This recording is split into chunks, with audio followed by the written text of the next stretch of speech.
Good evening. Welcome, Croesu and Fáilte to this event, Emerald Crime, at the Goyle Crime Cymru Book Festival 2024. Tá féile agan an seo in teanga, ach níl bratanas se gum. It's wonderful to have a festival in two languages. I don't have Welsh, but I hope our Irish audience enjoyed my cúpla focal there. My name is Catriona. I'm not Jacky Collins. I've stepped in this evening and I'm honoured to attempt to fill such brilliant shoes. I'm the Programme Associate at Granite Nor in Aberdeen, but now live in North County Cork. Jacky kindly asked me to fill in this evening and we send her our very best. Before we kick off with the event this evening, a word of thanks to our incredible organisers and generous financial support from the Welsh Government. One founding aim of the festival and the Crime Cymru Collective was to promote Welsh writing. To open this event, we're delighted to have one of our crime close-up slots introducing a new Crime Cymru member. This evening's crime close-up author is Gwyneth Steady. I'll allow Gwyneth to introduce themselves, so please welcome Gwyneth to our virtual stage.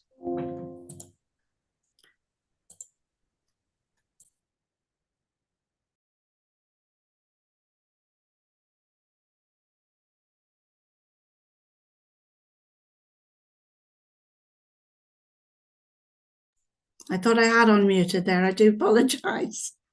I'll start again. I'm Gwyneth Steady, living in Wales, but from Oma in West Tyrone, where my stories are based.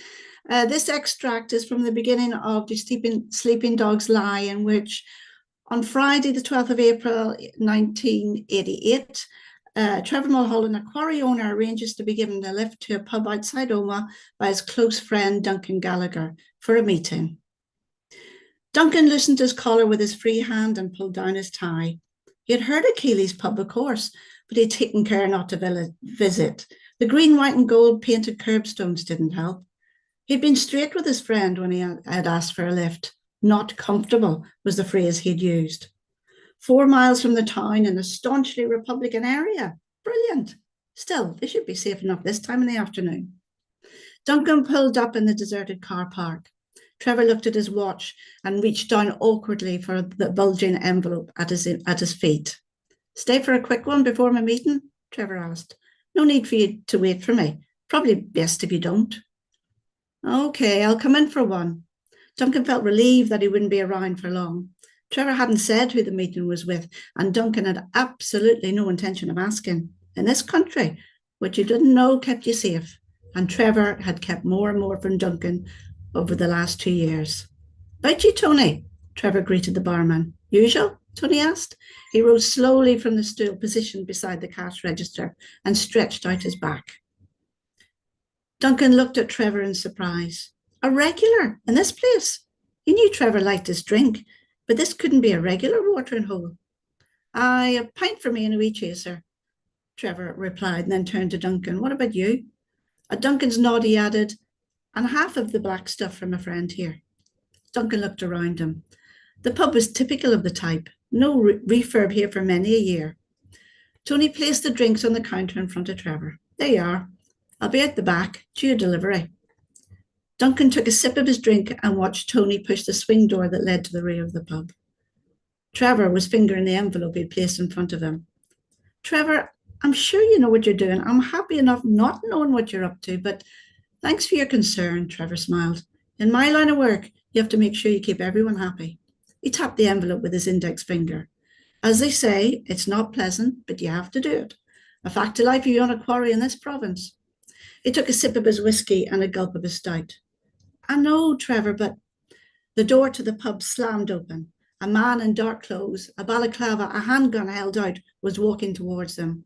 Duncan felt his drink slip through his hand. It fell to the floor. The glass shattered. Trevor pushed past him, moved towards the gunman. What the hell is this? We had a deal. Look.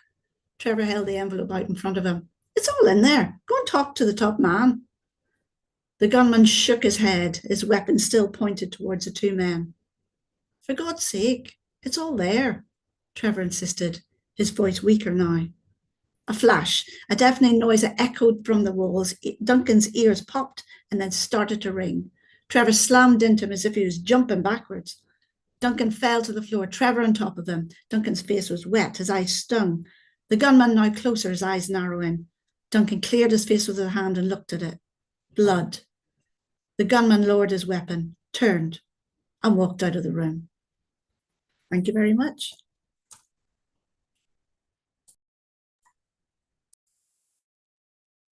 That was fantastic. Thank you, Gwyneth. So wonderful to hear from emerging writers, and I think it's just wonderful that we have this here at Goyle Festival from Crime Cymru. It's a joy and a pleasure to be here with three of Ireland's best writers this evening. And thank you to our audiences who are joining us from across the world this evening. Welcome. We get stuck right in, as I know there's just so much that we're going to have to chat about. But first, I'll introduce the panel to you before we get started. Hello, everyone. Everyone's appearing on my screen now. It's been a while since I've done the online events. It's interesting to be back online. I think it's fantastic that we can keep this up. I'll start with Brian. Brian McGilloway is from Derry, is a Sunday Times and New York Times bestselling author. Multiple shortlistings for his crime novels have marked his successful career to date. He balances his writing as head of English at St. Columb's College, and he's also written for radio and TV. John Banville is one of Ireland's most well-kent authors. He has won so many awards, from James Tate Black to the Booker to the Irish Book Awards. He began writing crime fiction under the pen name Benjamin Black, and now publishes these novels featuring quirk under his own name. He has spoken on this dichotomy before and about his writing life, and we look forward to hearing more, I think, this evening. And Sam Blake lives at the foot of the Wicklow Mountains. Her books have been on the Irish Times, Eason's, and Sunday Times bestseller lists, and she has been shortlisted for multiple awards. She's also the founder of Writing.ie and Murder One, Ireland's crime writing festival, and was recently appointed as chair of the board to the Society of Authors.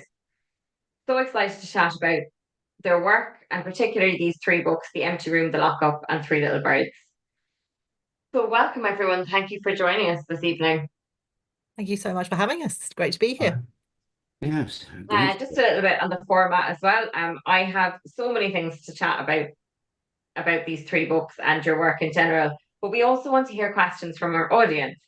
I'll get us going with a bit of a chat and some questions, but if you have questions, please do pop them in the YouTube chat, and our fab question monitor, Sarah Todd Taylor, will come along at the end and get those to us. So do be thinking on those and get them in due course so we can get to them. I'm most familiar with Tartan Noir. I spent 12 years in Scotland. I had never read, I think, anything outside of American crime fiction during my time. So it's really, really lovely now here to be here this evening to chat Emerald Crime. On Irish crime writing, it's really booming at the moment, isn't it? Why do you think that is? And like, from your perspective, kind of what's kind of driving that, and how do you feel about this exciting time for crime writing? Maybe we'd start with Sam, who's up in my left corner there.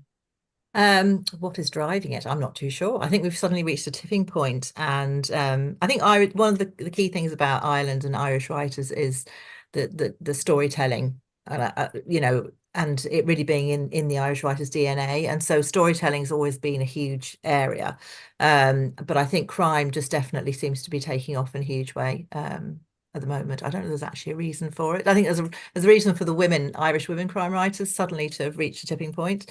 But I mean, look at the guys on either side of me here, or wherever they are on your screen. They're amazing. It's incredible. I think one of the things is the differences. I met a reader the other day who was a massive library aficionado, and she was saying she reads literally a book a night. And I was saying, well, I love people like you, because we can only write a book a year, maybe 2 books a year. And so therefore there's loads of room. And I think that's really, really important. I'm sure the other guys. Yeah, that's really lovely about the room and the space that we've got to allow this growth. So John, yeah, I suppose, what kind of influences did you have in terms of that kind of Irish crime genre when you decided to pick up the pen as Benjamin Black and take on the genre? Well, first of all, I don't really like the notion of genre at all. I think there's good fiction and there's fiction which is not so good. I began to write crime because I had never read Georges Simenon until about 2003. A friend of mine, an English philosopher, said, "You really should read this guy. It's not pulp fiction. This is superb literature." And I do think Simenon is one of the great literary authors of the 20th century, whether he's writing a Maigret novel or one of his other darker ones. And I was fascinated by what Simenon could do with a very small vocabulary, simple narrative. And I thought I'd try one of these. And I've been doing it ever since. I thought I would do one, but I've done quite a number of them by now. I'm always horrified when I hear the number of books I've written. My sins standing behind me. As to the burgeoning crime fiction writing down, I really can't comment on that. I'm a very old guy. I mean, I'm about probably, I'm multiple of all your ages put together. I don't keep up, but it's lovely that people are writing fiction. And, I don't like the notion of crime fiction. Fiction is fiction. Yeah, I think that's really nice. It kind of, bringing it all together. I think it's really wonderful that we get space at festivals like this to kind of focus down.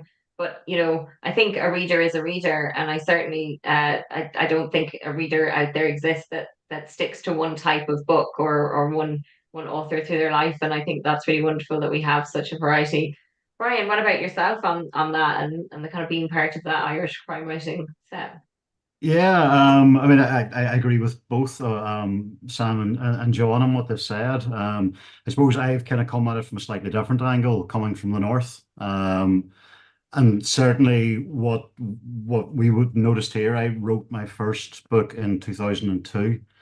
And it was very much a response to that kind of post-conflict age. And I think part of it is because, I mean, I take totally on board what John says, there's just fiction and that's it. But crime narratives tend to have a dual narrative running. They tend to tell two stories simultaneously. So there's a story of the crime, which has happened before the book begins, and then there's a story of the detection, which is the story of the novel. And while the book is moving forward on the story of the detection, the detective is looking backward to read the story of the crime and to decode it. And so for me, crime fiction works simultaneously with forward momentum and looking back. And by the end of the book, you should work out how you got to the start of the book.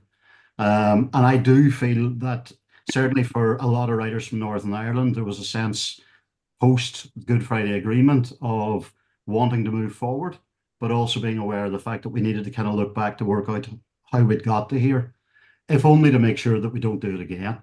And it was no massive surprise that the vast bulk of new authors that came from Northern Ireland over that 10-15 year period were writing in crime fiction. I mean, whenever I started, I think there was Eugene McEldowney, Colin Bateman, Adrian McKenty, and now I think there's about 30 or 40 of us, just in the north. And then, of course, that also kind of bleeds over the border, and Northern Ireland is featured in a lot of books from writers right across the island. But I mean, I think one of the lovely things is we all tend to get on and we all tend to support one another's books and read one another's books. And anytime you do a book event, it's always the number of other crime writers that turn up just to be there and just to support it and to go out for drinks afterwards. I think is really heartening. It's a lovely group to be part of. That's really lovely. Thank you. And yeah, I think that sense of looking back to move forward is really interesting. And I suppose that really applies to the island of Ireland in general. And I think it applies to a lot of places around the world, especially places where we do have kind of new emerging approaches as well from different writers. And maybe we've seen over the last, like, I say new, I mean, over the last like 20, even 30 years of that kind of new approach that people are taking. I want to pick up on something you did say there as well about timelines and that looking back to move forward. All three of these books have multiple timelines. And so I wanted to ask each of you about why that was important for you. And was it craft idea, or was it really essential to the story, or was it kind of where the story came from? So John, maybe I'll start with you, because it's not just timelines. You're transcending spaces and places across those timelines. Goodness, you're asking me about a past book. I forget them all as soon as they're done, you know. The Lockup. Oh, the Lockup starts in Germany, doesn't it? Yeah. Oh, yeah. And it's a really striking first Yeah. opening, and I really didn't know where we were going, which was amazing to find yourself in that real isolated setting to open with. Yeah. Look, I'm really not avoiding the question. I don't know how to answer it. I don't know what I do. I don't know how I do it. I sit down and I think, oh, I'll do this book. And this applies to all the books I write. I don't know what I'm doing. I don't know how I do it. I don't know where I'm going. I just start out with a sentence.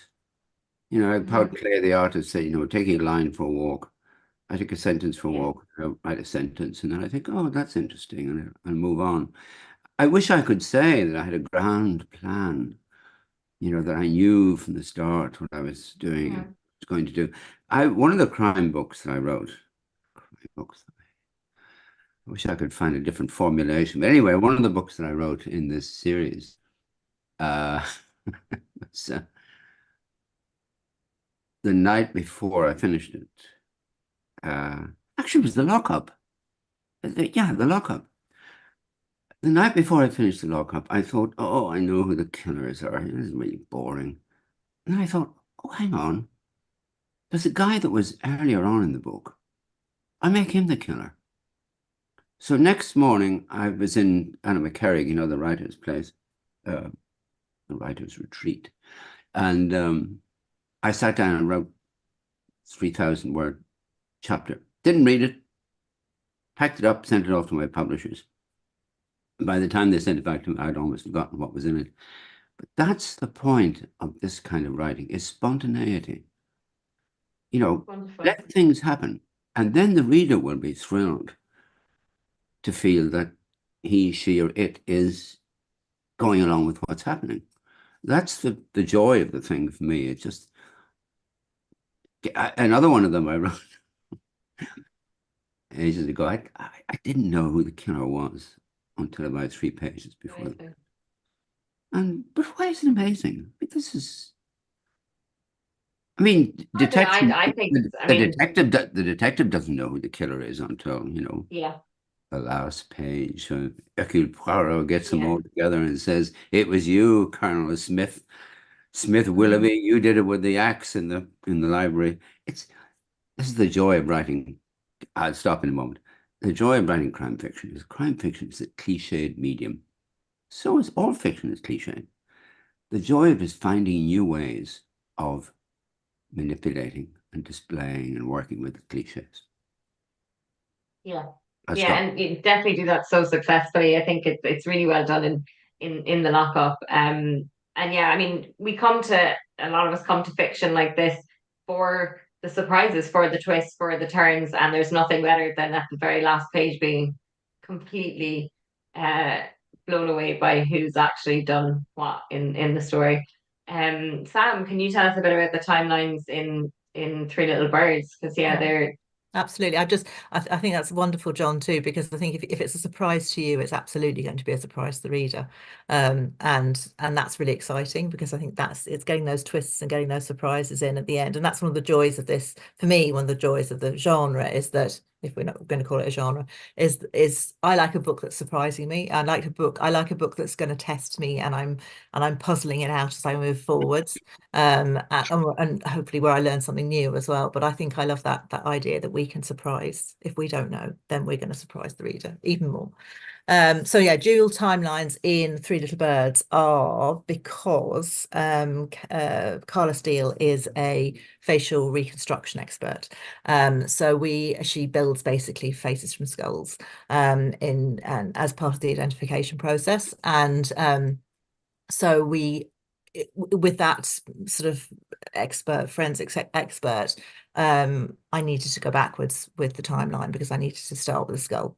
Obviously we had to have various things happen along the lines of decomposition and such like. So I needed to work out where that was going to come from. So yeah, it's a cold case that she is rediscovering, and she rebuilds the face of a girl who is lost. And then when she goes over to County Mayo, to a place I invented, Loch Coin, she gets caught up in a very modern day case, which is sparked from the backstory from the original skull. So she explaining it very badly, but basically that's why there's two timelines. So I wanted to have it as a case where we were, fearing for Carla, and there was peril and exciting things were happening. We were moving forwards, but at the same time, it be based on the fact that she has rebuilt this face, and the identity of the individual is key to the story too. So it was a case of sort of merging those two together. Yeah, and it's really nicely done in that connecting the past to the future.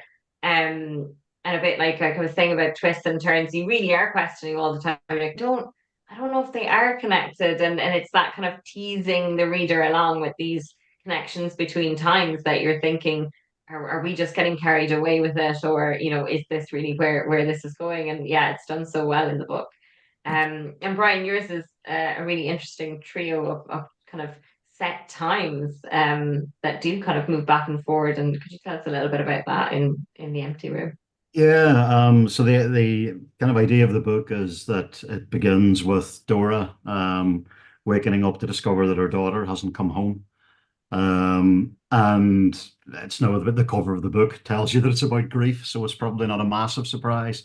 Then to say that the book is structured around the first 3 days after the girl goes missing, 3 months after she has gone missing, and then 3 years after she went missing.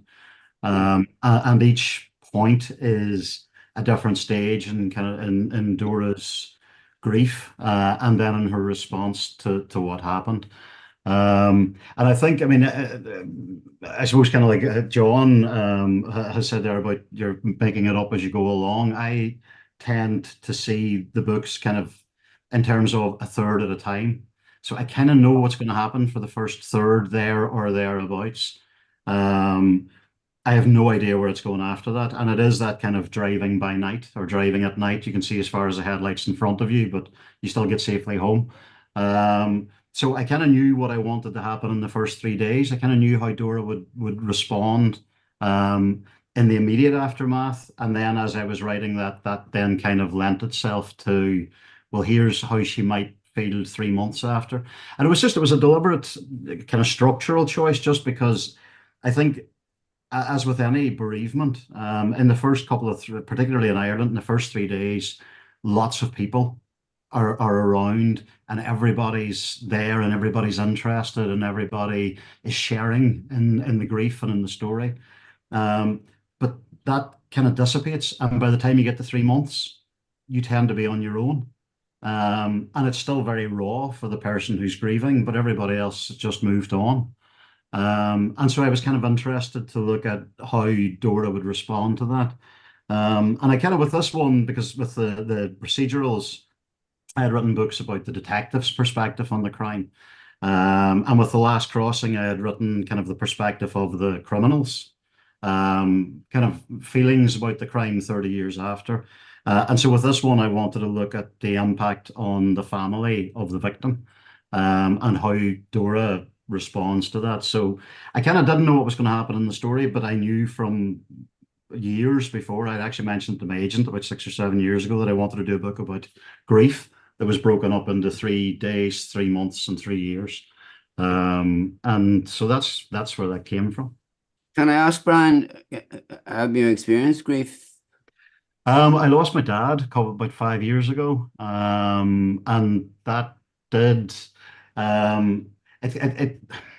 it's a different type of grief, but it did inform it, because you do have, I think, especially at that kind of 3 month period, you are still totally raw, but you kind of feel like everybody's forgotten.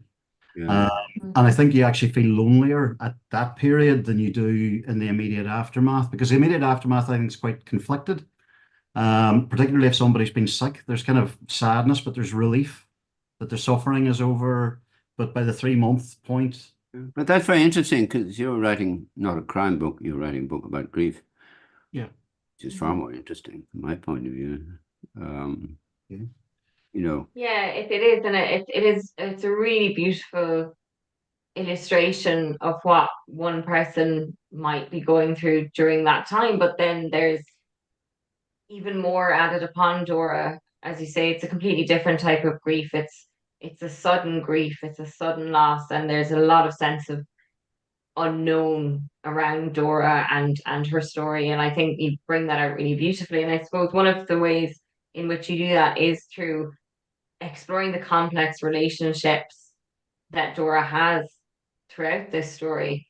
And I suppose the relationships that exist, but also the ones that don't exist. And I mean that in a sense of they're broken relationships in some way, whether that's with her supposed close friends, her husband, the police. I think, how did you work those relationships and exploring that complexity to kind of push her story forward?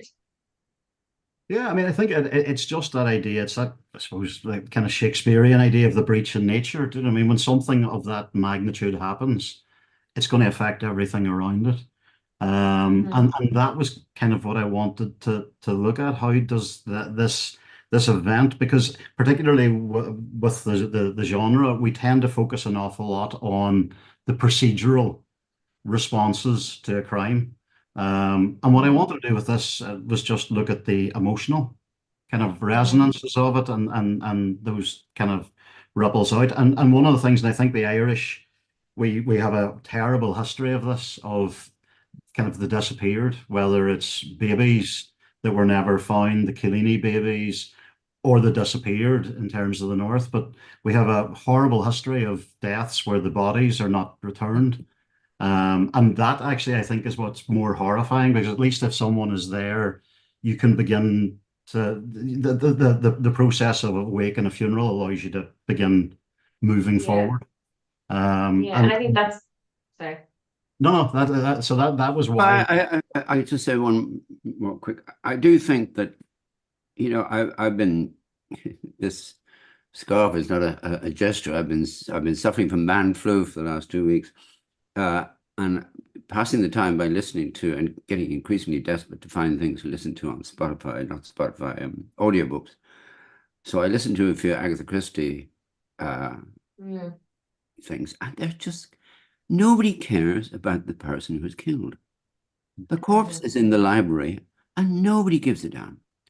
This is not like life.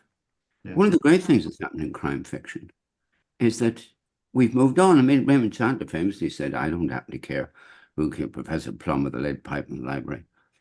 I'm interested in how people behave and how they're." And this is a great shift forward. So I'm hoping that I live long enough to see the genre just die, and we'll be just writing fiction. And you won't be referred to as a crime writer. None of us will be referred to as crime. We'll just be fiction writers. Sorry, it's one of my hobby horses. I will now dismount. No, I think I agree completely. I mean, I think the genre to me is just where books are put in bookshops. It's just labels to help them work out what shelves to put books on. And I mean, there's plenty of writers. Like I'm a huge fan of James Lee Burke. But I mean, James Lee Burke could be on any shelf, in any bookshop, anywhere. And Simeon, as you say, exactly the same, and Matsumoto, exactly the same. Well, Brian, try being me, who writes, and my other guys who write literary fiction, and that's in a corner. It could be the VD clinic, Stay away. You don't want to come here. You don't want to come near this place. Yeah. Sorry, I think there's definitely an embarrassment when you say, "Oh no, but I love literary fiction," and people kind of go, "Ooh, what's that about?" This was invented by bookshops. Yeah. The notion of literary fiction. When I was publishing, of course, it was just fiction. And of course, there was crime fiction. It was put in the corner, which because, I used to read people like Dashiell Hammett, James M. Cain, one of the great novelists of the 20th century. He wrote Postman Always Rings Twice in 3 days over a long weekend. It's a masterpiece. Yeah. Anyway, I must shut up. Let me just shut up. No, no. I was admiring the woman who reads a book a night, and now to hear that someone can write a book in 3 days is wild. Sarah, Yeah, I want but to come to you with that. I hope that that woman reads the book again. Indeed. I The hope so. notion that reading a book once that you've then absorbed it is nonsense. Nobody would ever dream of listening to a symphony once, or reading a poem once, or looking at a picture once. Somehow novels, oh yeah, I've done that. It's so true. It's so First reading true. of a novel is just the beginning. Yes, yeah. Yeah. It's so true. And when you go back, you see so much more. Jane, tell me to shut up. I'm not to say anything No, you anymore. keep talking. It's fascinating. I just love it. I think No. I'm driven by mystery, and I think that's one of the things, whatever that fills in. One of the things about crime, if we're going to call it a genre, is that it's so enormously broad that, it can be psychological thrillers, it can be domestic suspense, it can be your classic detective, it's just, and it can go right off into science fiction, and it's a huge genre. So in fact, it isn't, in some ways, it isn't a genre because it's so big, exactly as John says, it's just good fiction. But I think it's the fact that I think one of the things that does fuel it is that mystery and the puzzles, and all the different bits and pieces. I absolutely adore Brian's structure in that book, in The Empty Room. I love it. And I love John's vocabulary in his books. The querulous sheep are just gorgeous. So I think you pick things up from different types of books, and so reading across the genre and reading as much as you can is absolutely crucial of everything. Yeah. And I think, actually, as you said at the start, Sam, there's such a broad church, particularly with an Irish fiction. There's so many different people writing so many different kind of versions and their own take, and I suppose rightly so. I mean, if you're going to write within those kind of tropes, I suppose you need to bring something different to the table. There's no point just rewriting what other Yeah, people have done. exactly. Or it is just a cliche, just as John says, it just becomes one big cliche, doesn't it? And what we're trying to do is to push the boundaries in different directions. Well, I am. I think you guys definitely are. And just trying things that are new. I write YA too, and so the kids, I call them the kids' books. They're not, they're for teenagers, but I find I can play with structure much more there. And again, push the boundaries a bit more than perhaps you would with the adult books. So I think it's exciting. I think it's an exciting genre, because readers, once you've got that core mystery and you have a level of peril, so we obviously want to people to read on, you are using those techniques to drive your reader through and keep them with you. But beyond that, you can do pretty much anything. You can play. What, well, I'm curious, which do you find harder to write for, an adult audience or a young adult? Because I kind of get the impression from teaching young adults read differently. Yeah, I think they do. I think they think differently. That's a Yeah. big thing. I was talking to somebody yesterday about it and saying, when you're a teenager, you don't have any perspective on life, so everything is much bigger. It's more of a disaster and more of a drama. So you've got that sort of a different type of perspective. I think I find them the same, because I don't write differently for the teenagers than I do for the adults. I just have different aged characters. But I do find I think I could be really wrong here, but I feel that they've got very elastic brains, and they are willing to accept things that are a bit new and a bit different. So I'm playing more with structure. So the next book that's coming out the end of May it's about an explosion in a chemistry lab. Don't tell anybody in your school, Brian. It's called Something's About to Blow Up, and it's got I think 8 or 10 different points of view. So there are some text messages and there's some diary entries and things, but it's going through multiple points of view. I don't know that I'd get away with that in an adult book. I don't know. If I was John, I might do with the carrying it on. But I think So different. They are different, but not. But I don't write differently for them. I think Yeah. that the teens, are the same. They're the same readers. Yeah, that's really fantastic. I love that flow that just happens. I knew coming into this evening that it would be an easy job, that you'd all just keep going and with lots to say. I want to pick up there on the craft and kind of the life of being a writer, I suppose. I feel like there's a really good community and a sense of support in Irish life for writing as an art form, as a creative expression, as a means to use to explore complex situations and our history and our future as well. So yeah, maybe Sam, you would start us off a little bit on that and how you find being a writer in Ireland and how that kind of supports you in your work. I suppose I have the best of both worlds. I have both because I'm originally from the UK, but I've been living here, what, 30 years. So I really do feel Irish, more so than English, I think, sometimes. Yeah, the support is amazing. I think it's that thing, it's the appreciation of the fact that readers need more than one of us to keep them going through their year, just as that lady in the library was telling me. And that everybody's voices are so different and they're so unique. But it's a hugely supportive community. I mean, certainly within, obviously I'm writing crime, so a lot of my friends are crime, but I work with authors across lots of different genre. But yeah, no, it's enormously supportive, and just, I think there's something very special. Something very special about the Irish psyche and about that relationship with story. And I think an acceptance of story and an understanding and an appreciation of creativity and craft. And that's sort of part of what we do more so, I think, and I think that's really important. As much as anything. Guys, what do you think? I don't believe that for a moment. Go on. Writing is it's a solitary business. Some years ago, before COVID, I was speaking to one of the younger writers. I mean, younger, I guess he was in his 40s. He was telling me that he and his other writers, they would hire the back room in Neary's pub once a month, and they'd all meet. And I said, you guys are supposed to be stabbing each other in the back. What's this cooperation nonsense? But obviously, there's been a generational change, which I disapprove of deeply. It could be a literary fiction thing, John. It could be that the crime community is just very, we're very collegiate in the crime community. It could be a literary fiction issue. See, we've brought you in now, so you have to become one of us. Well, I tell you, join the crew. Here's a little anecdote. I'll be very quick. When I wrote my first crime book, thousands of years ago, I was invited to the Theakston Pale Ale Crime Festival. Oh, peculiar.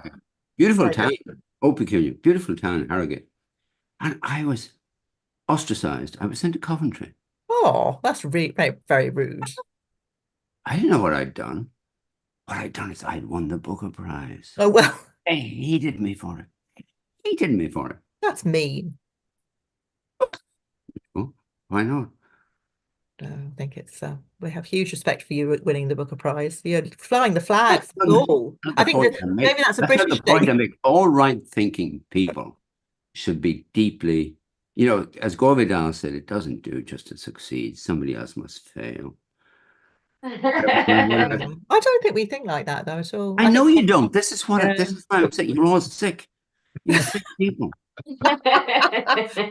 Yeah, no, John. I think it's flying the flag for the Irish. When I won the Booker Prize, my first thought when they called up my name was, imagine how many people hate me at this moment.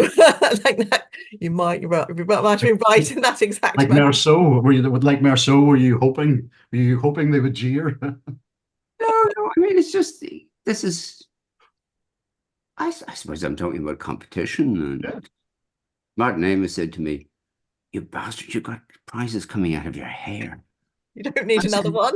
I said, Martin, but the reason you don't win prizes is that you annoy people. I said, I'm a nice little boy. I'm nice to everybody, so I get prizes. Anyway, I'm being sorry. This is man flu talking. Talk about you. No, it's lovely. It's great to hear these anecdotes I'm going to mute myself. Different perspectives. No, I think it's fantastic. Brian, are you somewhere in the middle of that, or are you on? I think you did mention earlier about this kind of just real coming together of writers and that support that you feel.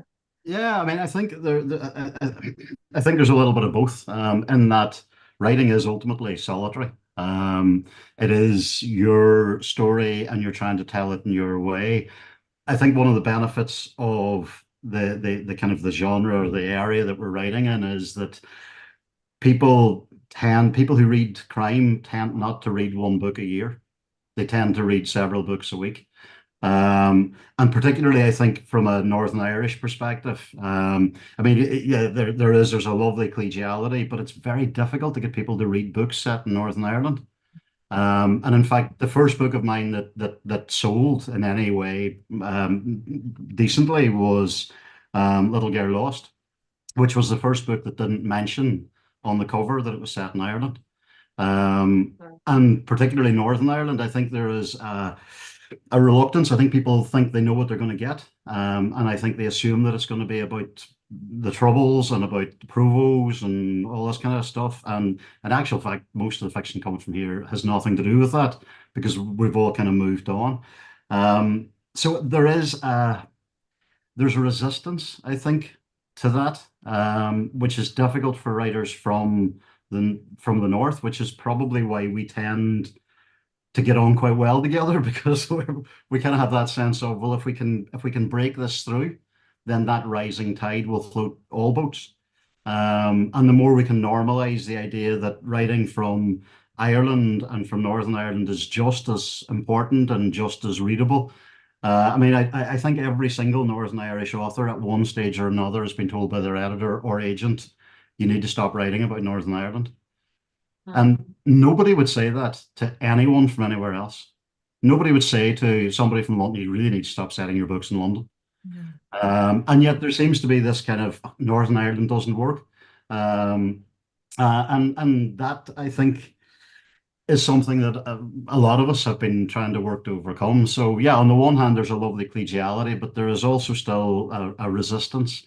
I mean, Stuart Neville's first book, The Ghost of Belfast, had to be published here as The 12, but was published in America as The Ghost of Belfast. And the reason was that he was told nobody's going to buy a book with Belfast in the title.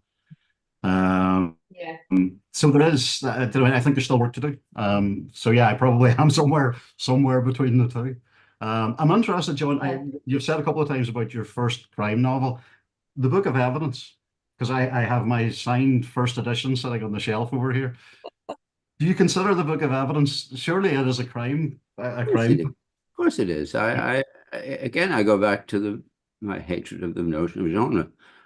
I've written a spy book in the whatever it's called, The Untouchable, and The Book of Evidence is certainly, yes, there's a crime in it. No, crime in it.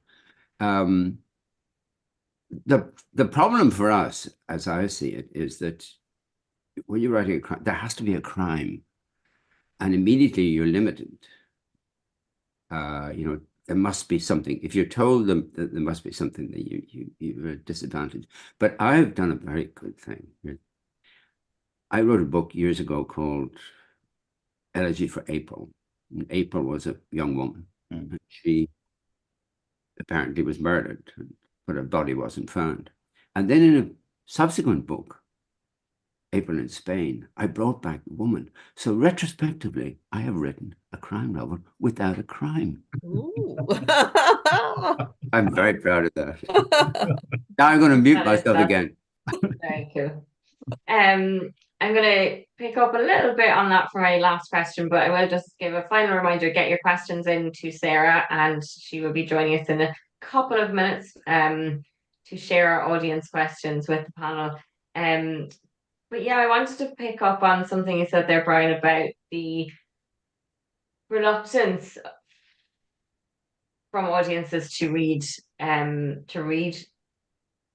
fiction from set in Northern Ireland for various reasons. But do we feel that maybe was the case with Irish writing in some ways in general as well for a while? I suppose maybe John would start with you a little bit on that. I just know that from my experience as a library goer as a child who just did nothing but read and went to university, studied literature across English and Spanish, and I genuinely have not read many Irish books for a very long time, and I don't know why that was. I don't know if they weren't being presented to me, or if American literature felt easier or more romantic or more, maybe I wanted to escape. And yeah, I was wondering, John, what you felt about kind of audiences for books and kind of reaching that readership, and has it been a different experience for different places? Are you asking me? Yeah. I never think about an audience. I mean, No. I don't think any writer does. If you Yeah. thought about an audience, you'd write a Daily Mail editorial. You have to write for yourself. We all write for ourselves. And by some rough magic, what we wrote for ourselves appeals to a few other people, sometimes quite a lot of other people. Borges, Jorge Luis Borges said, he said, when I started writing, I had 7 people. I had 7 friends. I would give my writing. He said, I started publishing little magazines. I had 70 readers. He said, I published a book, I had 700. He said, now I'm world famous. I have 700,000 people. Who are these people? That's We really write for ourselves, I hope. All right-thinking writers should write for themselves. And then, as I say, by some weird process, other people want to be part of our mad dream. And this is what we write, is these mad dreams. I mean, look, I'm sure that you both agree with me that at least 3 times a week I look up from my desk and I say, what am I doing here? I'm supposed to be a grown-up person. I'm writing these ridiculous stories. I should be out doing something. I should be curing malaria in Africa or, solving the Middle East or something, instead of which I'm sitting here. no. And yet, what will last beyond our time will not be the people who cured malaria, will not be the terrible things in Gaza. It will be the books and the works of art. And I insist that crime novels, so-called, can be works of art. Simenon wrote some of the greatest works of art of the 20th century. That's what will live beyond our time. Frivolous as it may be, but somehow art speaks truth. That's a really great place, I think, to close that section out. It's really good. I think I love that idea of just writers being these people living their mad dreams and sharing them with those of us. And I think I mean I've never questioned it, but I think it's really important at the moment, particularly. Look, we're facing huge cuts to arts funding across the world, but certainly in the UK and Ireland. And I think it's really important that we remember to share those sentiments, that literature is important, art is important. We need these to sustain life. We can't be, serious all the time. Not serious, focused on the realities all the time. And it's reading is a joy and a privilege and a pleasure, and it's vital, I think. As Henry James said, art makes life. Yeah. We're thinking about, Yeah. And I think it creates that sense of connection. Do you know what I mean? It's at the difficult points in your life. No, Brian, I wouldn't go that far. I think you do at the hard points.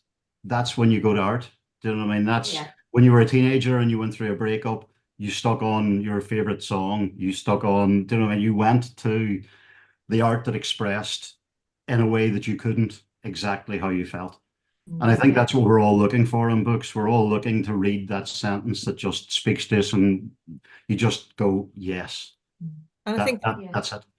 Definitely, and particularly in crime, which we're not going to call a genre, but because the levels of anxiety in this world that we live in now are really quite high, I think within the pages of a crime novel, there's a mystery, bad things are going to happen, but you can trust the author to deliver a resolution and a solution, hopefully at the end, so that you don't feel necessarily anxious. I know a lot of people have turned to crime fiction, particularly during the pandemic.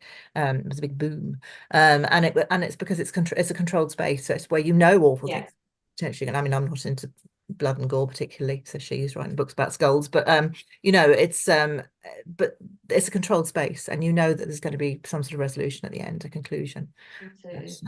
Yeah, and it's cathartic. I mean, it's this era's iteration of tragedy. It's that kind of cathartic experiencing those very negative emotions, but trusting in the movement from order to disorder to the re-establishment of order, I think.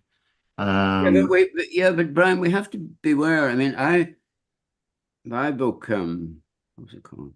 Snow, my crime book. It was published I think, at the end of the COVID thing, and it had some success. And I said to people, why are people buying this book? Why? And so he said to me, because it's cozy. And I thought, oh, Christ. Never do that again. Well, that'll explain why The Last Crossing, which came out at the start of COVID, vanished without trace, because it wasn't COVID cozy at all. Good for you. That's I don't know if my it. bank Thank you all manager so New much. coziness. Oh, sorry. I'm going to ask Sarah Todd Taylor to join us now and share some of our audience questions. Hello, Sarah. Thank you for helping with the questions this evening and bringing our audience voices into the conversation. It's lovely to be here, and it's been gorgeous watching the questions roll in and watching some of the comments. People really enjoying the session. Paula Lynch is asking what the panel consider to be the best writing advice they've ever been given. Tips. Well, the best writing advice I was ever given was just keep writing.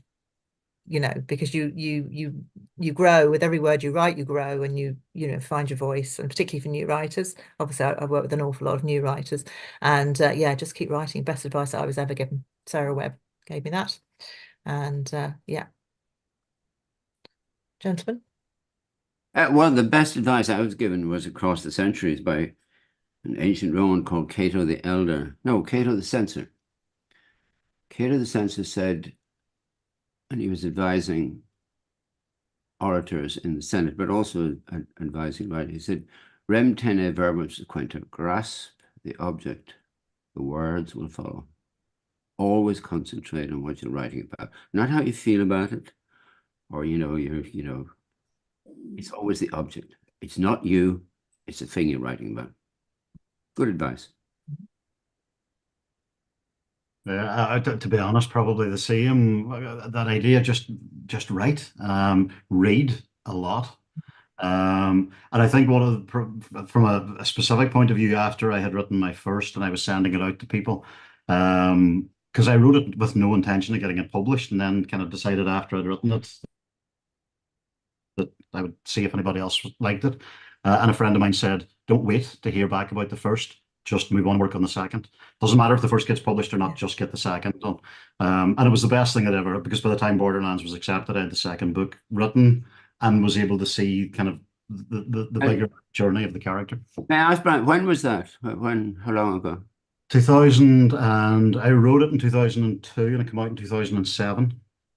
In fact, I think it and the first of the Quirk novels came out the same month. I think it was March 2007. I suspect it's much harder now for young writers to get published. Publishing seems to be in a terrible state. Yeah. Anyway, that's It's tough, but if you keep at it, eye on the prize, keep going, keep moving forwards. I think that's brilliant advice from Brian there, because if you've got whatever happens to the one you've written, if you're moving forwards, there's always hope. You know, you need to keep the positive option out there, whether it's entering short story competitions, know that there could be a yes out there. And the more you keep moving forwards, then the better. Yeah, and there's on the other hand, it might be wise to bethink oneself and say, maybe I'll just give up.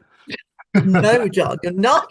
No, you can't give up. I had to say that. Come on. I was going to say, in opposition to that, James Lee Burke has a great thing, the 72-hour rule, which I stuck to with Borderlands when I was sending it out, which was with the Lost Get Back Boogie. I think it was turned down 113 times over 11 years or something. Yeah. And he had this rule that when he got the book back, having been rejected, he had it back out in the post within 72 hours.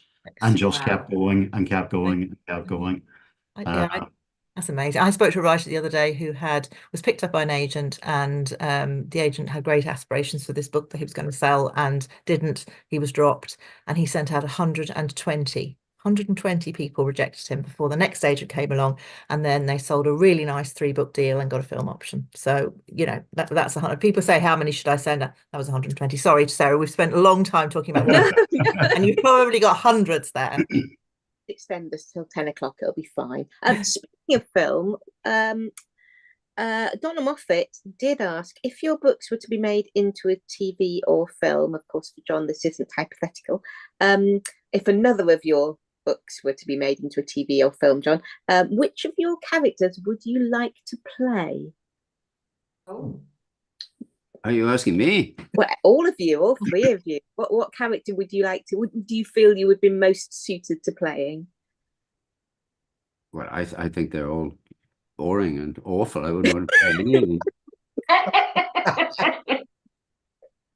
I'm much more interesting. You know? You play yourself. You'd be cameo role, John. Yeah, I play a cameo role. Yes, I'd drift in. I invented you all, by the way, you know, and then stagger out again with my glass in my hand. Background. Sorry, Background with a nice I wine. don't mean to be facetious. Actually, I do mean to be facetious, but anyway, I'm muting myself. A good answer. That's a very good answer. I don't know. All my characters are younger than me, so any of them I'd be very happy with. If I could go back 20 years, be great. Yeah, Brian, how about you? Yeah, I mean, I think every character is a version of the writer anyway. I mean, there's a small bit of you in every character, particularly your villains, I think, and your criminals, because you need to understand them. You need to know why they're doing what they're doing. Otherwise, they're just ciphers that you've put in to fulfill a role. I suppose Devlin is the character who is closest to my voice.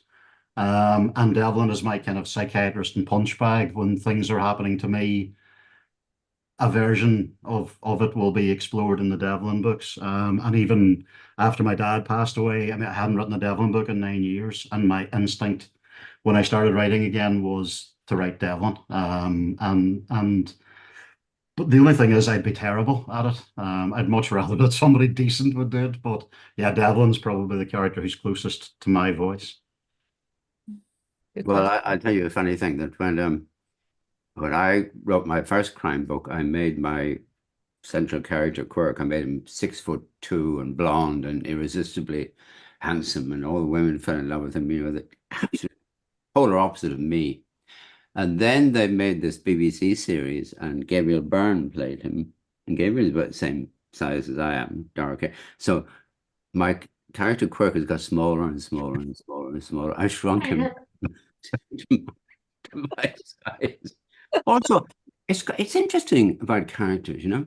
A woman wrote to me, she said, this is before the Gabriel Byrne effect, and she said, will you please stop saying that Kirk is tall and blonde? He's not. He has brown hair. And I wrote to her and I said, you know, you're quite right. So I just get brown. Wow. That's So awesome. weirdly, I think if you're writing a first-person narrative, certainly with the first-person books, I have no idea what the character looks like, because you're looking through you're kind of looking through their eyes. Like I don't actually know what Devlin looks like. In one book, he wears glasses, but it's only in one of the 6 books, and the rest of them his vision's perfect. He smokes in a couple of them and doesn't smoke at others. But Brian, you've made a serious point that of course all characters are versions of oneself, in the same way that the people we see in dreams are oneself. We think they're other people, but actually it's me. And you know, the writers, they don't do it anymore, but they used to back in the 50s and 60s. They say, oh, well, my characters took over the story, and I think they're either idiots or liars, you know. Characters are made of words. We make them up. As my friend Richard Ford said, somebody asked him this question, what about your character? He said, well, when I finish a book, I dismantle the strings, and I put the marionettes back in the box, and I put them back in the attic. This is the thing about, and yet, isn't it strange that characters like Leopold Bloom or Emma Bovary will seem more real to us than the person sitting across the breakfast table? Yeah. That's a strange phenomenon in fiction. Yeah, well, that's the ability of the writer, isn't it? To bring them in, to draw your reader into the world, into your world. But it's also that the reader wants to believe. That's true. Yeah. Be there. Yeah. But you're sharing their consciousness. I've always been fascinated. When you're reading fiction, you're sharing the consciousness of the character that you don't in any other way in life. Yeah. Yeah, they're all. That's really lovely. Sarah, I don't think we have time for any more. I think we're going to have to close up. But thank you to everyone who sent in questions. We really appreciate it, and we're so glad you've been here with us this evening. And thanks again, Sarah, for managing the questions and putting those to our authors. And do all three of you have a look at the chat, because there's an awful lot of love for you and your characters on that chat. It's lovely to read. That's great. Oh, great. Thanks, Sarah. Thank you. Well, what an absolutely jam-packed hour. I absolutely knew this would fly and would be just an absolute great time had. And congratulations to you. It's 9 o'clock on the dot. Yeah. Very impressive. Yeah, you get a programmer to chair. You'll always get yourself on time. And seriously, but yeah, thank you to our very audience. much. But thank you. Thank you. Oh, This is the thank hardest you. job. Thank you. It was fantastic. Yeah, I just want to really thank our audiences for joining us here at Goyle Crime Comedy Festival. I hope you've enjoyed every minute as much as I have. And thank you once again to the organisers, partners and funders. Don't forget we've more events to catch over the weekend and into next week. And of course, do buy books, buy the books. There are links on the website. Go to your favourite bookshop, order them from your favourite bookshop online. There are so many options. And yeah, lots and lots of great books out there to read. Of course, we are back in person in Aberystwyth for Goyle Crime Comedy Festival in 2025, and that will run from the 25th to the 27th of April. And maybe I will just have a trip to Wales myself. I think, it seems like it'll be a good plan, and it's great to have those dates well in advance. So yeah, please do join us in Aberystwyth. And last but certainly not least, again, Gorif Mila Mahagud to our authors, tremendous authors that joined us this evening, Brian, John and Sam. I hope everyone's doing a wave at home for clapping. So yeah, enjoy the rest of your night, the rest of your weekend. Happy reading. Diolch a nos da.